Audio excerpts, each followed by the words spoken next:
తెలంగాణ సమాజం కోసం అహర్నిశలు పరితపించిన వ్యక్తి గద్దరని కొనియాడారు. ఆయన మరణ వార్త తెలిసిన అసెంబ్లీలో సీఎం కేసీఆర్ నివాళులు అర్పించలేదని మండిపడ్డారు.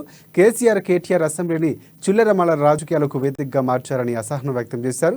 ప్రజా సమస్యలపై అసెంబ్లీలో చర్చ జరపడంతో ప్రభుత్వం విఫలమైందని విమర్శించారు. కాంగ్రెస్ను కేటీఆర్ అసభ్యకరంగా దూషించారని ఆగ్రహం వ్యక్తం చేశారు. తండ్రి కొడుకులు చర్చను రేవంత్ రెడ్డి చుట్టూనే తిప్పారని గుర్తు చేశారు. సభలో రేవంత్ రెడ్డిని కాంగ్రెస్ను దూషించడమే పనిగా పెట్టుకున్నారని ఆవేదన వ్యక్తం చేశారు. ఆ పాపం దాగిలో పెట్టుకుంటూ ఇవాళ నీ కొడుక సిరిసిల్ల సీటు గుంజుకున్నావు. రావుల రవీంద్రనాథ్ రెడ్డి సిట్టింగ్ ఎమ్మెల్యేగా నీ పార్టీలోకి వస్తే ఎంత ద్రోహం చేసినావు అప్పుడే చరిత్ర మర్చిపోయినావా?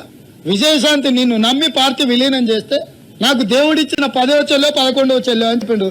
యజ్ఞం చేస్తే నాకు దేవుడు ఇంకో సోదరిని ఇచ్చిండని తెలంగాణ భవన్లో నువ్వే కదా చెప్పింది. దుర్మార్గుడా, ఆడపిల్లని కూడా మోసనం చేసినావు కదా విజయశాంతి గారిని.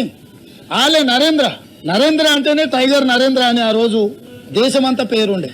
నిన్ను నమ్మి నీ ఎంబడి వచ్చినందుకు మోసం చేసి సంపుతివి కదా ఆలే నరేంద్రను.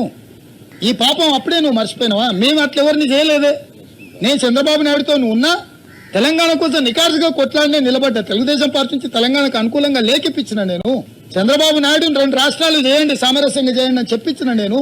నీలాక తెలుగుదేశంలో ఉన్నప్పుడు తెలంగాణకు వ్యతిరేకంగా మాట్లాడి 610 జీవోను రద్దు చేయండి, తెలంగాణ వద్దన్న దద్దమ్మా.